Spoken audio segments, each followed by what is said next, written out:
है कोबा तीर्थ में सम्राट संप्रति संग्रहालय का किया उन्होंने उद्घाटन। सुनिए। महत्वपूर्ण भूमिका निभाएगा। यह ज्ञान, साधना और संस्कृति का एक ऐसा केंद्र बनेगा जहां से नई पीढ़ी को प्रेरणा मिलेगी और समाज को एक नई ऊर्जा मिलेगी। इसी विश्वास के साथ मैं आप सभी को इस महत्वपूर्ण कार्य के लिए एक बार फिर से बहुत बहुत बधाई देता हूं અને સાથે સાથે બધાને આગ્રહ પણ કરું છું કે મારા સાહેબે તો આ બધું કર્યું પણ આપણે જોવાનો એ ટાઈમ ના આપીએ કેમ ચાલે?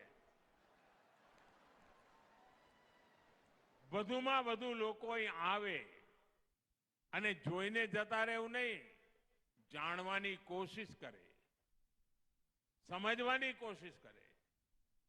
આ એક અમૂલ્ય ખજાનો છે અને હું ઈચ્છું કે ગુજરાતમાં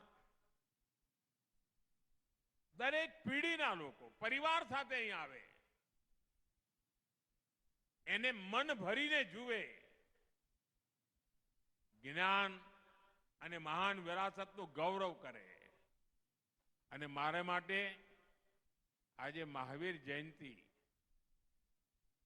અનેક રીતે શુભ છે, કારણ કે અહીંયા ગાંધીનગરમાં આવતાની સાથે ગુજરાતની ધરતી પર પગ મૂકતાની સાથે પહેલો કાર્યક્રમ જડોથી જોડાવાનો, જડ સે जुड़ना. અને અહીંથી હમણાં સાણંદ જાઉં છું, ત્યાં બીજો કાર્યક્રમ છે જગત સે जुड़ना. અહીંયા મહાન સાંસ્કૃતિક પરંપરાઓ, ભવ્ય ભૂતકાળ એની સાથે આચમન લીધું અને સાણંદમાં જઈને વિશ્વની આધુનિકમાં આધુનિક ટેકનોલોજી ચિપ્સના નિર્માણનું ઉદ્ઘાટન થઈ રહ્યું છે, સેમિકન્ડક્ટરનું ઉદ્ઘાટન થઈ રહ્યું છે.